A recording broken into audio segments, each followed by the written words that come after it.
Welcome to the story of a land at the crossroads of faith, hope, and heartbreak. A place where olive trees still bear witness to centuries of dreams, where children carry tattered photographs of lost homes, where two people say, "This is our story, this is our land." We begin in a dusty city under fading Ottoman rule. The year is 1917, and a letter from a British Foreign Secretary arrives in London. The letter declares support for a national home for the Jewish people, in a territory that has been for generations overwhelmingly Arab and Muslim. That letter, known as the Balfour Declaration, planted a seed of enormous consequence. Imagine a young Palestinian farmer named Nasser living in a small village west of Jerusalem. He tends his olive grove passed down through generations. One morning he hears that more Jewish families are arriving, building small communities, buying land, sponsored by Zionist agencies. Nasser wonders, what will this mean for my children? At the same time, in Europe, a Jewish student named Miriam reads of rising anti-Semitism and dreams of returning to a homeland. The Zionist movement, born in the late 19th century, spoke not just of refuge, but of rebirth. By the early 1920s, the region known as Palestine is under British mandate, its fate shaped by imperial policy, migration, and competing nationalisms. Jews, fleeing persecution and drawn by Zionist ideology, begin arriving in increasing numbers. Arabs who have lived in the land for centuries grow anxious. They remember that in the 1880s, the Jewish population was small. By the 1930s, it had swelled significantly. In the summer of 1936, Palestinian Arabs rose in revolt, not simply against British rule, but against the changes they feared. The revolt lasted for years, engulfing the land in violence, suspicion, and trauma. Let's fast forward to November 29, 1947. The United Nations Partition Plan, Resolution 181, is passed. It proposes dividing Palestine into a Jewish state and an Arab state, leaving Jerusalem under international control. For many Jews, it seemed a lifeline. For many Arabs, it felt a betrayal. The plan awards about 55% of the land to the Jewish state, even though Jews made up a minority of the population and owned far less land. Arabs rejected the plan outright, and violence erupted immediately. One moment of suspense. In the nights after the vote, militia attacks escalated in cities like Haifa and Jerusalem. The retreating Arab families made eye contact with neighbors who were now armed under very different flags. On May 14, 1948, the Jewish leadership proclaims the State of Israel. The next morning, armies of Arab states move in.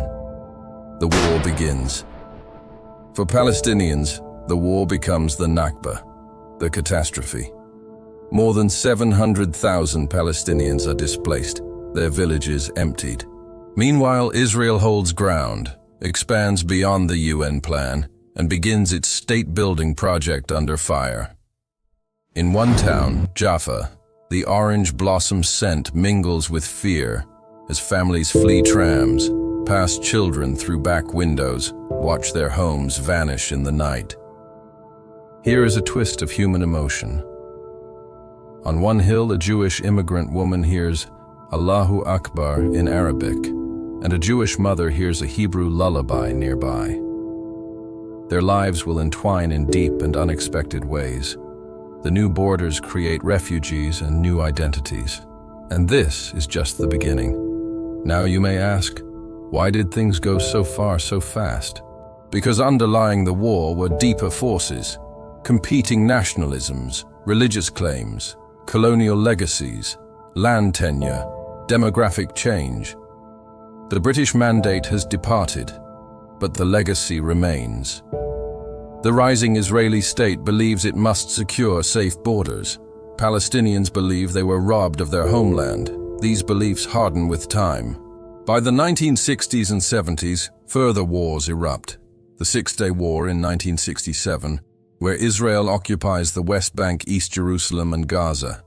The cycle of uprisings, intifadas, peace treaties of limited scope, all build on what was set in motion. But the core in our story remains that moment of partition, of displacement, of hope and heartbreak. That tension between the Jewish drive for a homeland and the Palestinian drive for self-determination continues to shape everything. As this part closes, reflect on how ancient roots and modern politics meet in one land. An olive grove farmer and a refugee student, a map drawn in London, a child woken by shellfire. These are the human threads of a grand conflict. In part 2, we step into the mid-century, into occupation, resistance, and the complicating decades that turned grievance into entrenched division. When one door closes, another swings open, for worse.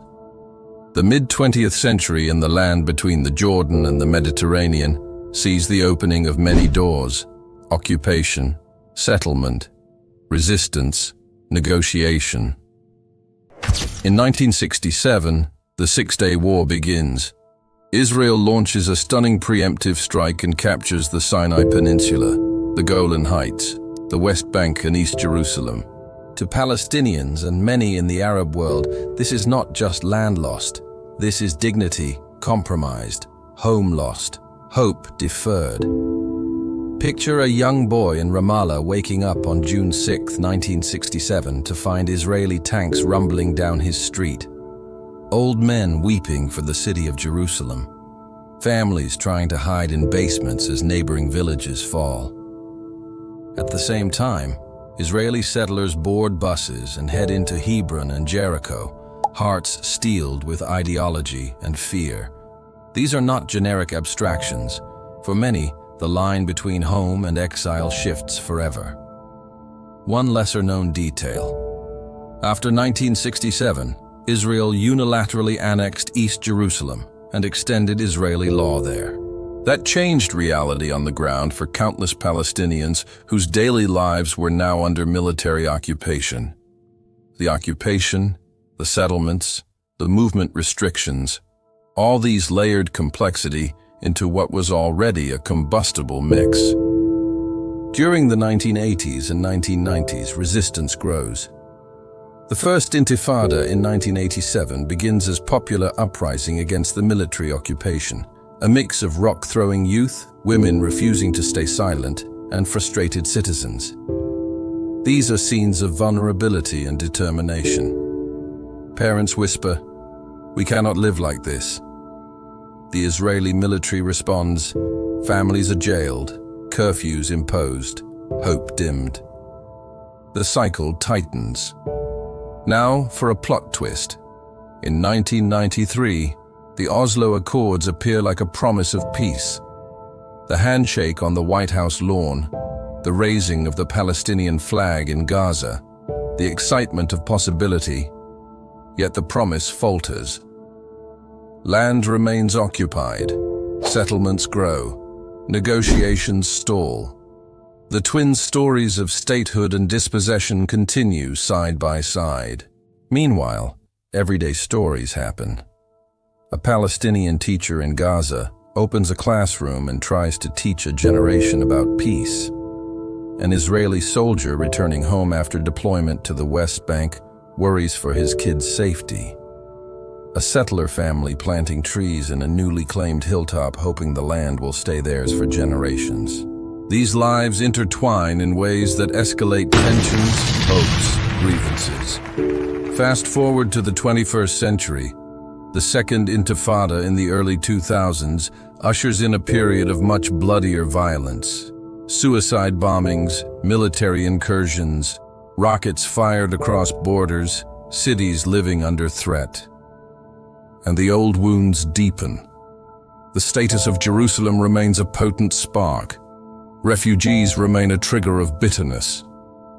The question of right of return haunts negotiation tables.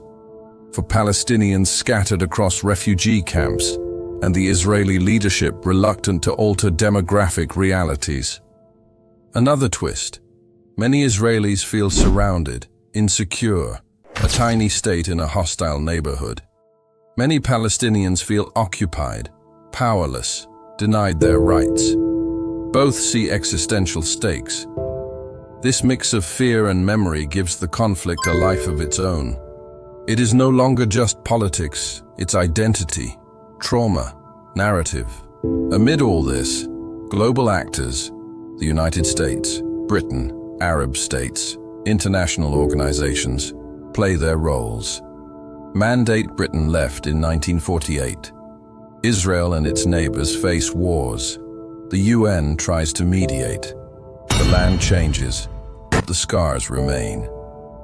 Consider the refugee camps in Lebanon or Jordan. Consider Israeli checkpoints in the West Bank.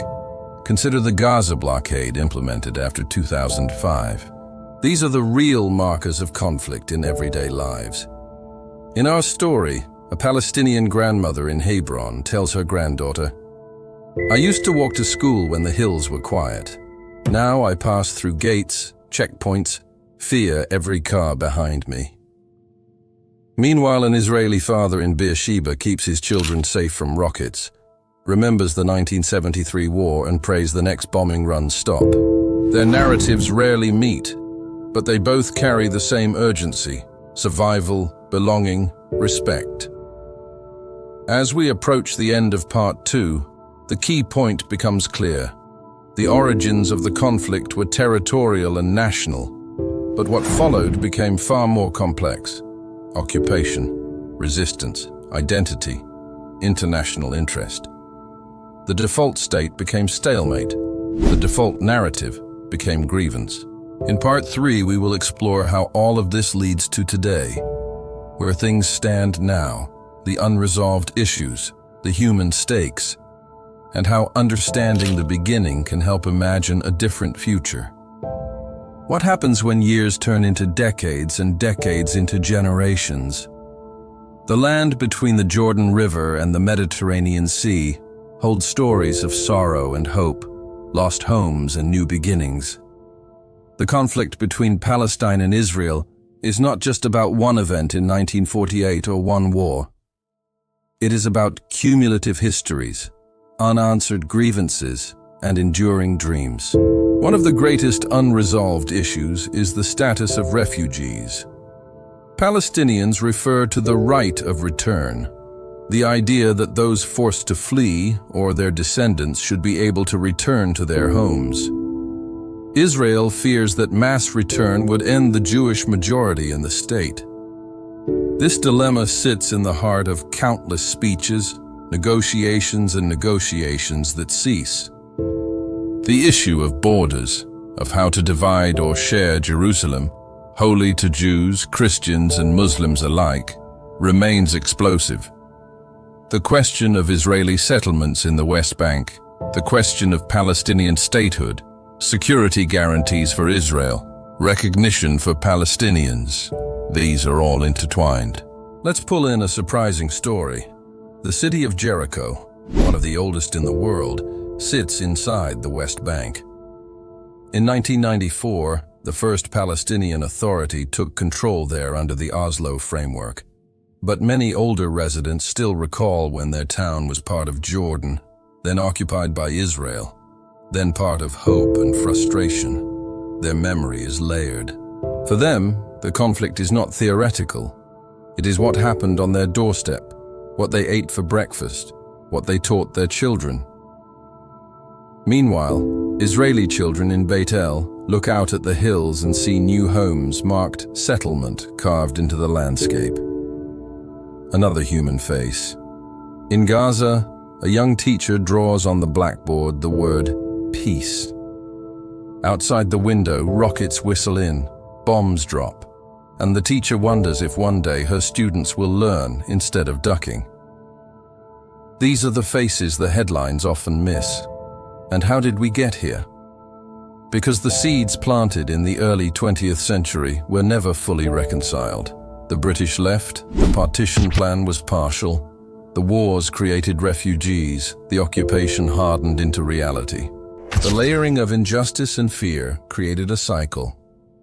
Now, for emotional resonance, if If you lived in a village in 1948 and fled with nothing but a blanket, you are now elderly, and your children are still in camp tents. If you lived in Israel as a child in 1967 and saw your city under attack, your scars still ache today. Two narratives, both real, both deep. The hardest truth is this: each side's story understands itself as justice, each sees the other as wrong. And until both see each other's pain, the conflict remains trapped in history. But there is hope.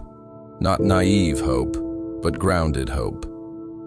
Understanding the origins of the conflict helps us see what might be possible, acknowledging displacement, negotiating borders, imagining two peoples living side by side, honoring each other's history. The world is changing, demographics shift, regional alliances shift. Technology changes how people communicate, and young voices on both sides ask for a future less shaped by the past. You might wonder, what role can you play?